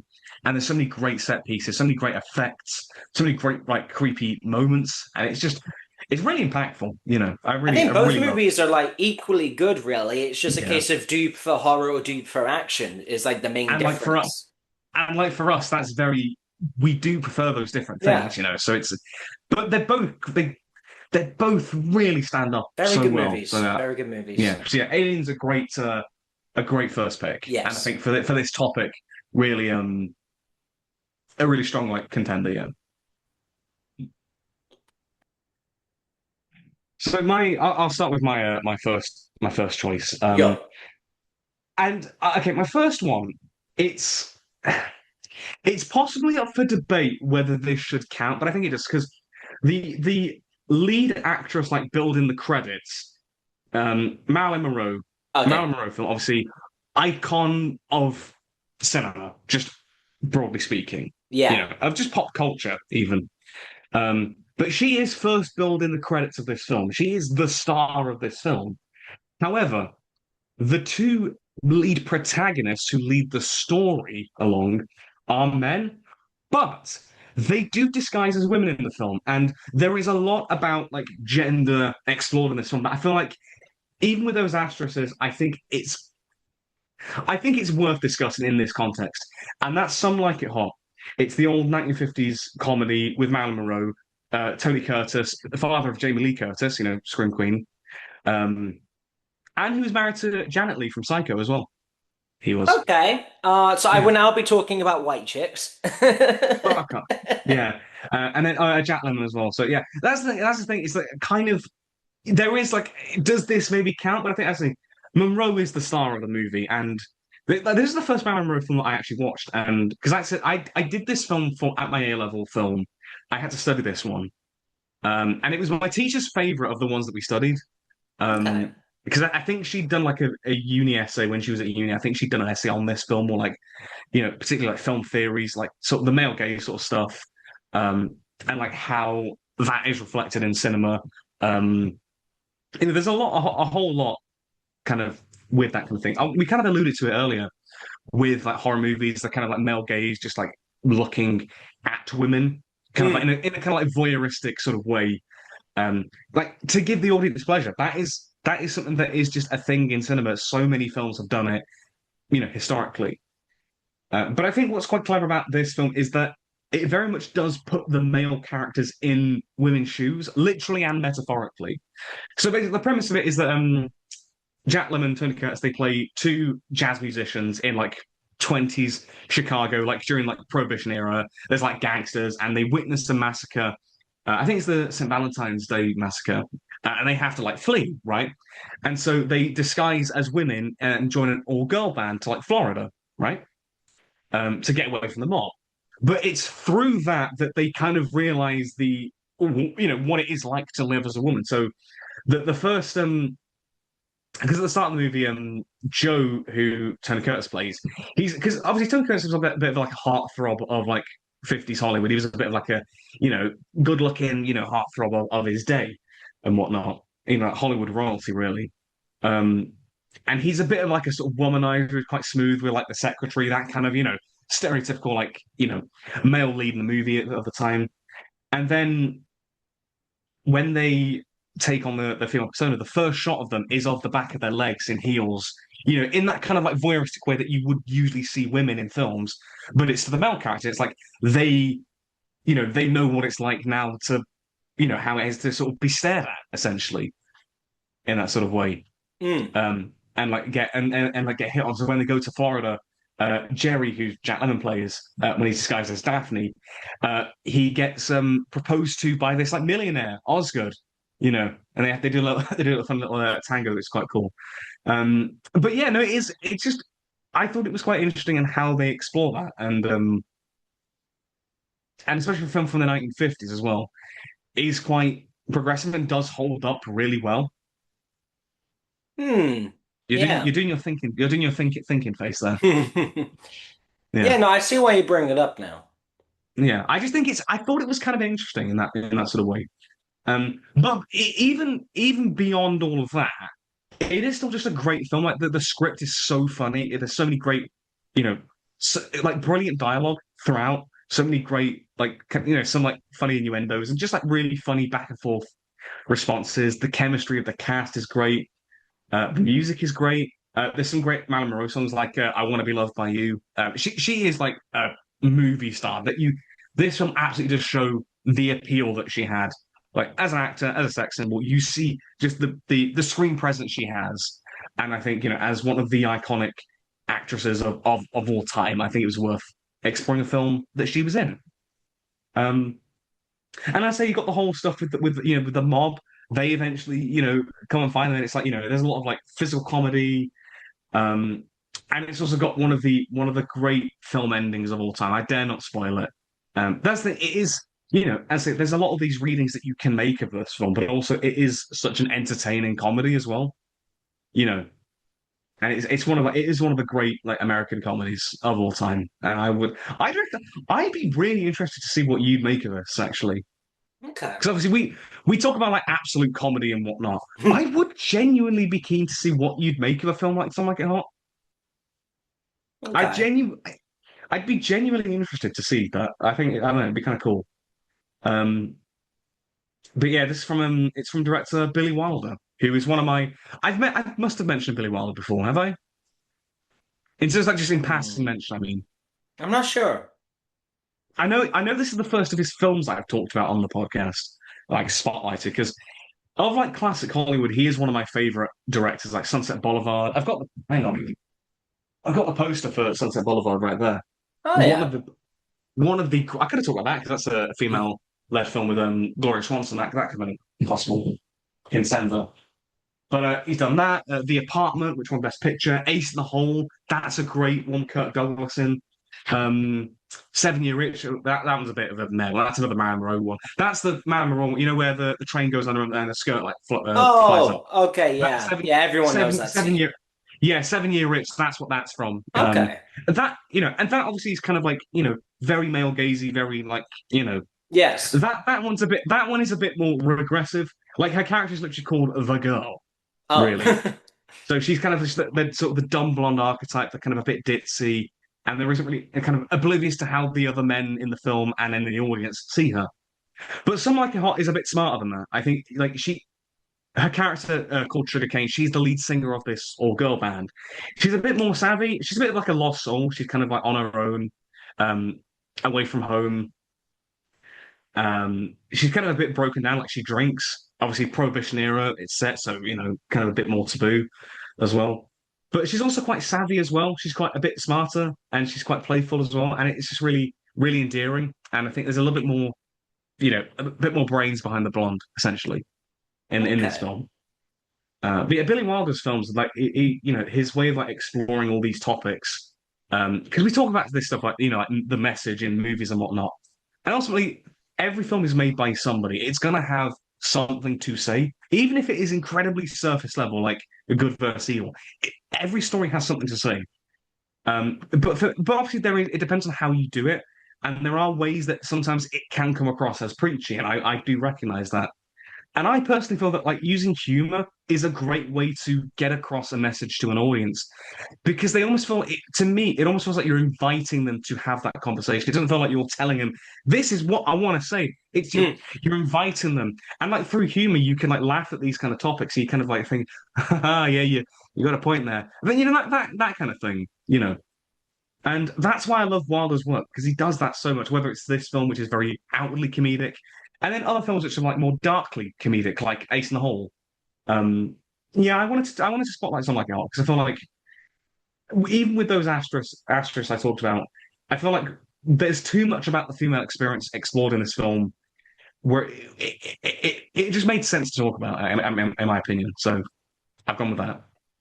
Yeah, I think that was a valid take. Yeah. Yeah, yeah, and I say I would genuinely be curious, like because I say it is that kind of outrageous comedy, like slapstick, comedy of errors, like running about the hotel and like all these like humorous like costume changes that they have. Joe disguised as a millionaire one time. I would be interested to see what you'd make of this film. Hmm. I genuinely would. Yeah, I could see you liking this film. And like other kind of films of this sort of vibe, but yeah, Someone Like It is like the most outwardly comedic of Wilder's work, I would say, from what I've seen. But yeah, that's my first pick. So So what are you going Madam for? Web. USO. No, He it was is the amazing Amazon how of my life. there just aren't really many good female superhero movies. I mean, besides I mean Thunderbolts was good, that's led by female, but we've Yeah, done that. We've done that as a spotlight. yeah. But Wonder like Woman exists. I considered the first Wonder Woman because it was all right, but I've not seen it since it came out in cinema in Hmm. 2017. The Yeah, I second quite one like was that one. awful. Wonder Woman I haven't watched it. 1984 was absolutely awful. I Terrible. didn't watch that one. I don't want to watch it. It The looks Marvels shit. wasn't good. Captain Marvel was meh. Black Widow was meh. Yeah, it's unfortunate 'cause I wanted to try and find another like good female superhero movie, but I couldn't really find one outside of Thunderbolts, which we'd already done, and outside Yeah. of maybe if we're reaching, we could possibly say the Suicide Squad because Harley Quinn is kind of. But even That's then, she's not even that's like the more of an main ensemble. character that. Yeah, so it's kind Yeah, of that's more of an hard. ensemble piece. Yeah, Yeah. so that. So I kind of had to give up on that idea. Hmm. However, I came across a movie, and I guess the same with Alien and Aliens. I'll talk about these as a double. She's very much kind of the lead role in the first movie, and maybe not quite as much in the second one, but still arguably the lead. And that'd be Terminator and Terminator 2. Ah. So Yeah, which obviously one? Which one Sarah are we on about? Connor. I guess we'll start with the first one. That was my one I picked in the end because the second one it's kind of Okay. shared spotlight with Arnold. But in the first one, Yeah. she's undoubtedly the lead character. But I think you really need to take both films into account here to discuss Sarah Yeah. Connor because the way that she transforms between the first movie and the second movie, it does like I guess similarly to what Aliens does with Alien in a way. Hmm. It's kind of interesting actually you mentioned that because like I think both of them, but I guess most of the first one something like that. The first Terminator, it's almost the opposite of Some Like It Hot, where it's like the main star, like Arnie, it's the opposite. It's like the main star is a guy, but the main protagonist is Sarah Connor. It's kind Mm, of the opposite of yeah. what Some Like It Hot had, in a way. Um, but yeah, again, another James Cameron film as well. Yes. Yes, it is. Um, yeah, he is like revered for you know particularly the Terminator films and Aliens of like empowering female characters. That's great. Mm. But yeah, back to you about it. But yeah, it's just like obviously Sarah Connor. Spends like the whole of the first film just kind of filling, I guess, the typical role of a final girl in a way of running from the Terminator and being chased down and everything. But then obviously in the second film, she kind of comes back as this much stronger character, even though she's still got a lot of that vulnerability from her experience in the first Mhm. film. Obviously, like she doesn't trust the new Terminator in the second Yeah, film because yeah, the fear of what happened in the first one. Even just throughout a lot of the franchise in the other movies where you have Sarah Connor, like they're very different from how she starts out, and that she's like, I guess the later ones are more action than horror, but she's definitely not like the same sort of final girl kind of character. She does have kind of more depth, and plus, like Sarah Connor's just really cool in the second film. yeah, definitely, no, definitely, yeah. I mean, I Everything do. about the second film is cool, though. It's such a good movie. Again, it's the ultimate of the sequel improving on the original. It is just Mm. a perfect sequel. It's like most times you ask someone about sequels better than original, that is going to be the first movie they talk about will be Terminator Yeah. 2. Either that or Shrek Yeah. 2. Or Empire Strikes Back. Yes. Yeah, Terminator is one that I see like cited the most. Yeah. Um, yeah, and it does kind of do a similar thing to what It Aliens did does, as yeah. well. Um, yeah, I mean, I do love both of these Mm. movies, and it's kind of this is kind of bringing it full circle because if you remember when we were discussing the idea of it was the Double Bill podcast originally, the very way back when we were kind of like Yeah. just pitching this podcast of like possibly just talking about two movies of a similar thing. The first two Terminator movies was something I was essentially, oh, I got to get you on to cover. So we've kind of come full circle in that story. We Only finally took us two we finally years. done it. Well, technically like 4 or 5 years because this is kind of I was pitching this like 2021, 2022, Yeah. like that very original idea when it was like in its infancy. Um, so yeah, it's kind of weird that we talk about it now. Yeah. Yeah, I do love. Yeah, the first Terminator does definitely. It does still feel like almost like still a slasher movie. Like the Terminator is this robotic killer, like kind of Yeah. emotionless, like a Michael or a Jason, but there's that sci-fi element of it, which kind of cool. Yes, it's I don't. kind of, I guess, I see it as more sci-fi to the point where it Yeah, didn't go against my criteria, and because I wanted to talk about number two in sequence, which is obviously more an yeah, action sci-fi. But yeah. like, It's fair. it's still not quite low-hanging fruit as saying like any sort of the basic Halloween, whatever. Yeah, I think the only thing I'll knock against the OG Terminator is that some of the effects, like the sort of like the prosthetic mask of Arnie with like the robot, that's kind Yeah, of but a bit rough nowadays. a little bit. Um, yeah, but like T2, it's so much slicker. Um, Mm, like even for 1991, like the effect and the CGI in that film is in its infancy is fantastic. yeah. Um, yeah, I think yeah, T2 is the better one, I would say. Oh yeah, yeah, undoubtedly. Yeah, Terminator 2 is the best in the franchise and always will be. yeah, it's just a brilliant like action thriller. And it's Yeah. emotional as well. Obviously it's like the surrogate family that obviously you've got Sarah, you've got John Connor, and then you've got the Terminator as like the surrogate father figure. They form this like, you know, they form that familial sort of bond, and that's kind of cool. You know. Mm, And then you've got obviously the T-1000, who this like much sleeker killer. Um, that's actually I've just thought about this now, which is this is complete just but yeah, pops my head now. So obviously, Turn It 184. Obviously, it was Arnie was like what most action stars were at that time. The big muscle men, like Stallone, like Van, that kind of the big muscle men of the 80s and whatnot is what I call them. Like very mm, macho sort of thing and whatnot. And that is what the Terminator is in that film. The main threat. And then you get to T2, which is the 1990s.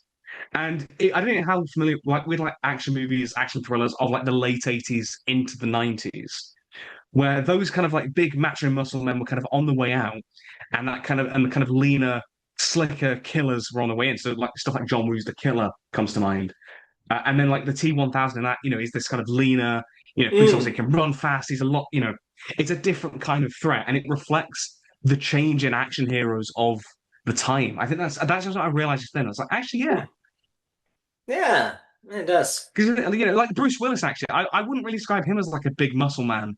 Well, that You know, was the main draw of Die Hard was that he was an yeah, everyday man character. yeah, a bit sort of leaner and not a bit sort of leaner and faster and whatnot, and sneakier and whatnot. Mm, But yeah, that's another one actually. Yeah. But yeah, I just sort of realized that actually, yeah, that kind of yeah, arguably could like sort of parallel mm. that in like action movie trends and whatnot. I still think it's crazy that they were going to cast O.J. Simpson as the Terminator in the first movie and then didn't because they thought he was too nice. Oh dear, Yeah, that one didn't age quite so well. it did not. Oh dear, oh Yeah. dear, I think they went with the yeah, right person in the end. yeah, exactly, yeah. But is there anything else you want to say on Terminator or about either of them? Not particularly, I guess. I guess we're just onto your next talking point. Okay, so I'll go my next film. So the next two are from female directors as well. Okay. Next one I want to talk about is a British low-key drama. Yeah, so these ones I doubt you will have heard of. Okay. Although you could surprise me, you never know. First one I want to talk about is called Fish Tank. Nope. Not heard of Yeah, it. yes, it's from 2009. It's a British kitchen sink drama from Andrew Arnold, who's a well-known British director. Has done like award-winning like short films and features and whatnot. But yeah, it stars Katie Jarvis, who plays a young girl, a young 15-year-old girl called Mia, living in this like council estate. So it's kind of like, living in poverty with a single mom, um, and just kind of a shitty sort of living environment. And then her mum meets a new boyfriend, Connor, played by Michael Fassbender, who's probably the most well-known actor in the Okay. film. Yeah. And it's kind of the troubles from that and kind of that sort of conflict because the film also does explore some pretty taboo stuff, particularly with like paedophilia with Connor's character. So it is definitely it's not an easy watch. So Right. I will kind of preface that saying it's not an easy Yeah. watch. But I do think it's a very well-made film and a very impactful sort of slice of life sort of drama. Um, first of all, the filmmaking's great. It's just got even though it is this like low-key British, sort of film of that kind of era, it just the aesthetic of it is really cool. Like it just has it still feels quite vibrant. Weirdly, it uses color quite well. Um, I do like obviously that it's the late 2000s. It's quite a nostalgic vibe. Um, that I sort of vaguely remember growing up. That kind of you see like YouTube in its infancy, like with like the star rating. So that was like a blast from the past. That was Mhm. stuff like that. You also use like 4:3 aspect ratio to make it like seem the screen seem smaller. Very much like a reflection of uh Mia's like sort of claustrophobic living space. I think that's quite clever. Um, Also, the casting as well of Mia, Katie Jarvis plays her. She was an unknown actress. Like literally, I think she was literally like cast off the street. That's literally how she got the role. Huh. Um, and the story is that she was spotted by a casting agent because she was having an argument with her boyfriend at the train station. And that's how she was spotted. But I Wow. think that's really cool. That's really cool. And not your conventional casting, but it makes it feel more real. And because that's the thing, I think when Hollywood obviously will try to sort of depict the experience of different groups and representations and whatnot. There's an element where there's an element of it that can sometimes feel a bit kind of corporate and a bit sort of not the most genuine because yeah, it's like you've got this Performative. like yeah. I get that it is acting as well, but Yeah. there is an element where it's like you've got bloody I don't know who's a female actress. I don't know. Margot Robbie. There we go. Margot Robbie. I don't know. Love her. This isn't anything against her. But, Margot Robbie playing like I don't know, someone in poverty or something. I don't know. Like, there's an element where it's like you're like a multi-million-dollar actress. Does this feel entirely genuine? Whereas Kate's performance in this, it does come from like a genuine place. And I think it is. There is something about that I think is quite cool to see. Um, and yeah, I just wanted to spotlight. It's just a really I haven't watched it in a couple of years to be fair, but it's just a really solid like little drama, little kitchen sink drama. And as we know, I love talking about like British movies as well. Mm. So it's just it's cool to have that I think, and I just wanted to talk about that. So yeah. I knew that you probably wouldn't have heard of this one, and I know you'll definitely not know the next one I'm going to talk about. I know for a fact that you won't. But what if I Um, do? that I will be gobsmacked. I will be really surprised if you know the next one I'm going to talk about Okay. because I I hadn't heard of it until I had to watch it for uni, so I doubt that you'll know it. Mm. Well, I figured that for the next one it'd be interesting to pick something a bit different rather than yet another action from Mm. horror flick From James Cameron. from James Cameron. Wow. I really need to expand my range a bit more. This is what I'm saying, man. Yeah. Anyway, so I'd said to pick an animated movie. Oh, Um, okay. yeah, I'd said to pick an animated movie this time. One that I do actually remember watching. And yeah, I have no idea who directed it, but I know there's definitely Right. a female lead. There's a lot of female characters actually. probably more so than male. But yeah, it's a Disney movie. Hmm. Relatively recent. Any guesses? Okay, recent. Relatively, like last 10 years. Is it Encanto? Yes, Oh, okay, good choice. I still yes, haven't yes, seen and Encanto. you've seen it? I haven't. It's I still one I haven't. haven't seen. Wow, okay.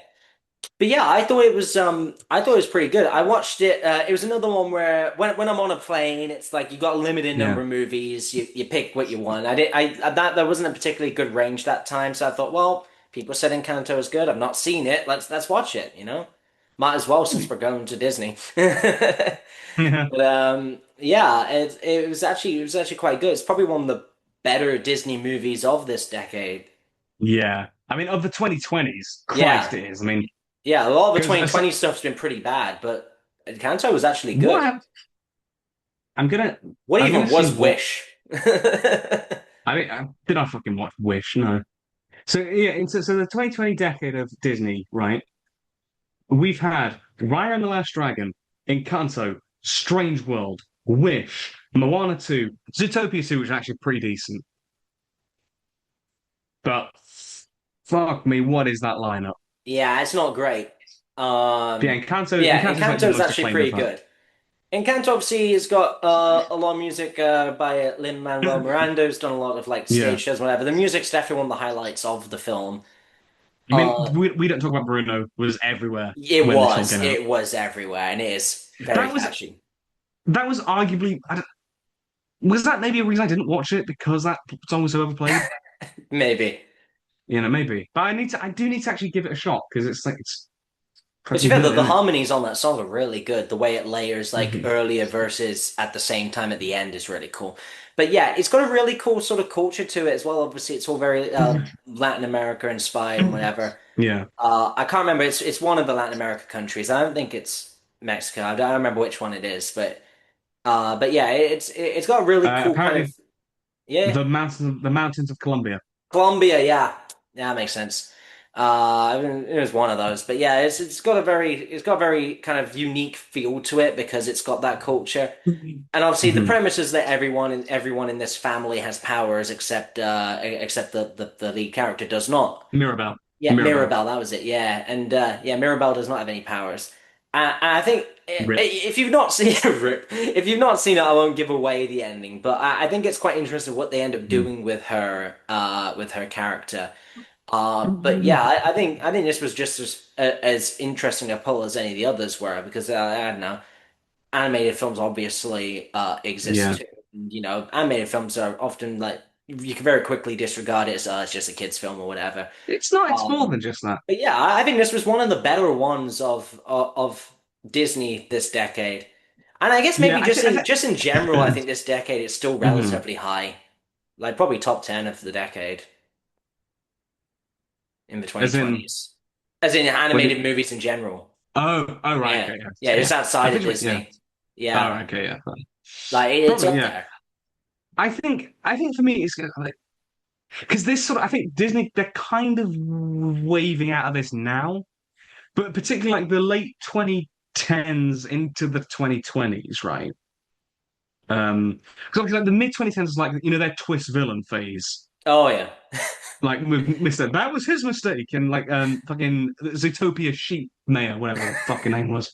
Um, but like after that, like it's late 2010s, like with like Wreck-It Ralph 2 and Frozen 2, and then into the 2020s with stuff like this, Raya, Strange World, stuff like that. They were trying to do the whole like villainless, like generational trauma stuff in their movies. Mm, And I think for a lot of people, it got really old. And like, I know that Encanto stood out to a lot of people as being like the exception against the rule. But I think it was just this sort of period of Disney. I'm really not enthused by any of what they're putting out. So that's probably why I missed out on yeah. Encanto. I just No, wasn't I think really. it's worth a watch. I think it's good enough. Yeah, I do need to give it a shot because I've heard great things about it. But I think give it a bit of time and distance. Um, yeah, I think I will give it a shot. Yeah. Um, Interesting enough that you mentioned like Disney movies and whatnot, because obviously, a lot of Disney princess movies, some of them arguably not the most progressive No, even arguably not. nowadays. And to be fair, I've not actually No, seen most Disney movies, to be fair. Like I've yeah, not seen any of like really any of the classic ones.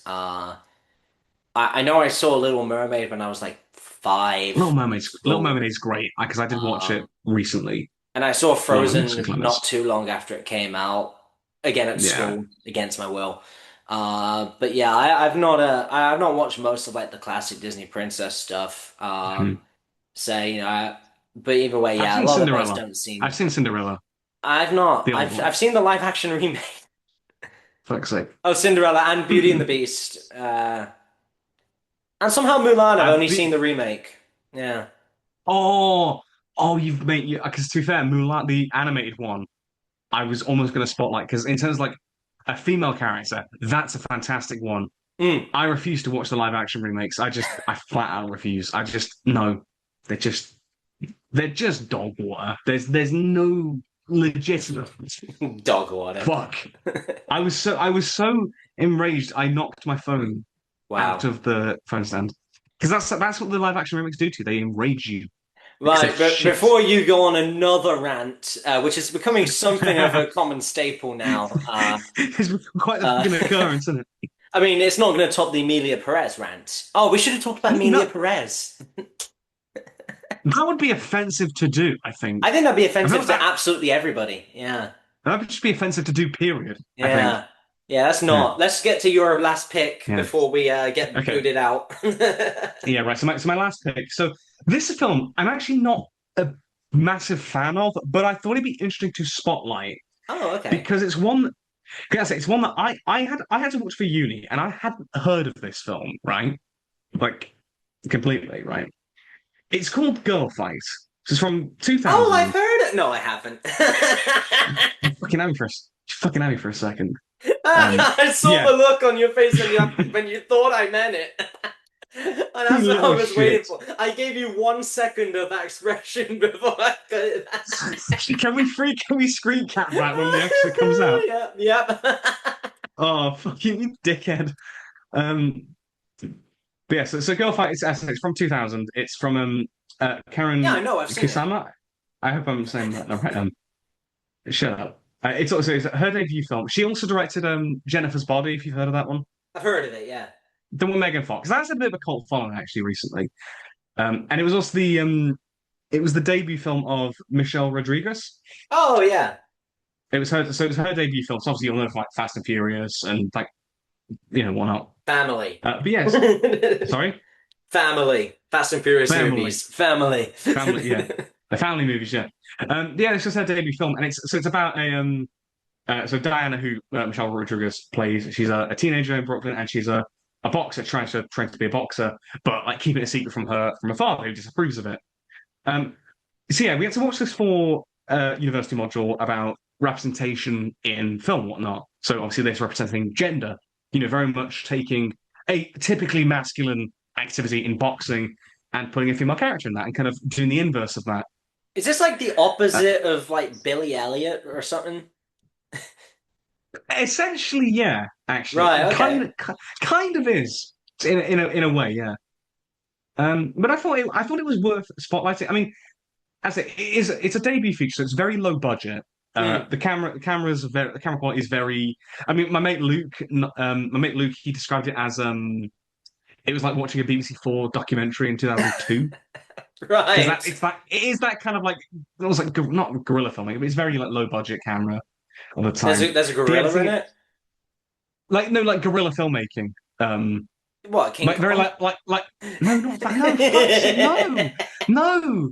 Have you not heard that term? Like guerrilla. Like, it's I like very have. I'm like just messing with you. like you, you jammy bastard, you. I don't know whether you've like heard of this shit or not. I don't know. That's the fun Um, part. yeah, but yeah, so the editing is very like stylized and very unique. It's a little bit choppy for my taste. Um, and yet, to be like for me, I personally didn't love it. I just found it a bit slow. I wasn't really that engaged with it. But it's one that, like I say, because when we watched it in class, from like in like a lecture hall, it was one that we were quite divided on. I think considering that the week before this, we'd all watched American Beauty and had our universal disdain for that film. Oh, I I remember you think telling me about that. Yeah. yeah, I think, yeah. So we watched American Beauty because that was like how men are depicted, and this is how women are depicted. We had to like sort of compare that. And considering this was not American Beauty, we were just happy that it was anything but that. Um, but it was one film that like some people thought was quite dull and quite boring and didn't really make, didn't really get a lot out of. And then there were a few other people who actually got a fair bit out of this film and actually quite enjoyed it. Um, and a fair people did their assignment on this film. I didn't end up doing it on this one. I did it on American Beauty and In the Heat of the Night. Um, but it's one of those that I wanted to spotlight just because I thought it might be interesting to spotlight and just share this, very unknown film. And like, what would other people make of it? I'd be genuinely curious to know. And that's why I wanted to throw it out there because as I said, there are some interesting things in it. Like the love interest to Diana is called Adrian, but very much an inverse of Rocky. It's very much doing that. And like using your awareness of Rocky, like that kind of, you know, it's doing that, and I think there is something there. I personally just an execution. I just didn't really click. I personally didn't click with it. But it's not that it's a bad film. It's yeah. I wanted to share that one instead. Um, Okay. yeah, I thought could be, I would be genuinely curious to hear what other people make of it because it's one that just outside of my uni course, I've never heard anybody talk about. Mm. So yeah, there's my three, and there's your Yeah. three. So Some Like It Hot, Girl Fight, Fish Tank, The Terminator 1 and 2, Aliens, and Encanto. Yeah. I think it's made me realize a bit what people mean now when they say there's not like enough good female representation in a lot of movies because it took me a Hmm. while to pick some movies. Uh, Yeah, I mean, obviously, it's not a case of like a lot of people say, oh, they never used to have good representation. Because obviously, two of my picks were from like 80s, 90s, whatever, like that's been hmm, there. It's just it is quite rare. Another one that did cross yeah. my mind if I'd watched it more recently was Prey, the one of the Oh newer yeah, Predator yeah. movies. Think we Uh, good one, yeah. but it's just like they're all a lot of them are movies I've not seen in a while, and or movies that like I think that one obviously like there's not too much to talk about because I think it there wasn't that much dialogue in the movie really. Hmm. Um, but I think it's just I get what people mean now in it to an extent. Yeah, and like consider as well for mine that two of them are films that are like very underground. One of them is like Mm, one that no, I've never heard about stuff a uni module. yeah, And that's the thing as well, and like particularly like film directors as well. Obviously those two that I picked are from film directors, and they're a bit more underground. I mean, Fish Tank is a bit more well known, but like it's not like a mainstream blockbuster. Um, you know, and even some like it has like an asterisk to it. yeah, And hell, even like stuff like the Terminator films. Obviously, like Sarah Connor's the protagonist, but Arnie is kind of what you think of when you think of that movie. So yeah, I think it was an interesting exercise, like kind of social experiment almost sort of thing. Um, but there are definitely other movies like I mean, it's just a something case like The of Substance. watching them, Yeah, and The then obviously Substance is yeah, one that substance. yeah, that's a great one. Obviously, female director, female lead, genre, kind of big mainstream one. You got Barbie as well. I kind of wanted to Yeah. avoid that because I feel like that's kind of an obvious one to talk about. There's obviously ones we've But already spotlighted that we can't reuse. I mean, you've already talked yeah, about Anora before as well, like so we wouldn't be able yeah, to that bring could that that could be a back. good one. So Yeah, that we limit ourselves in that way as well. But yeah, yeah, I guess as well like, it's just a case of there are a lot of good films that I just you haven't seen them all. yeah. But it's always good to like just check out some new stuff and Like whatnot. I've not seen Kill Bill. I heard that's really good. I personally find the Kill Bills kind of overrated, if I'm Yeah? honest. Like Okay. I like them. I like them. And I think the bride is a great character, Uma Thurman's character. But I do find them a bit style over substance for my liking. Okay. Is It's a that bit a general thing with Tarantino? It is Tarantino, isn't it? Or is it that is a actually it is a general thing, but I think Kill Bill okay. feels a bit too excessive for my liking. Right. Like Pulp Fiction does references, but I feel like it's just so much more well balanced. Whereas Kill Mm. Bill is a little bit too indulgent for my liking. Okay. Just I don't think it's bad, but I don't see it as like the classic that a lot of people see it as personally.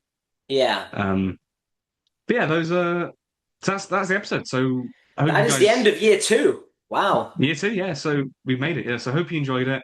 What do you think of Supergirl? Do you think it is even more super mid than we do? Let us know, and let us know some films. With female leads, films from female directors as well. Let us know all of that. Let us know what we've missed and what kind of stands out to you.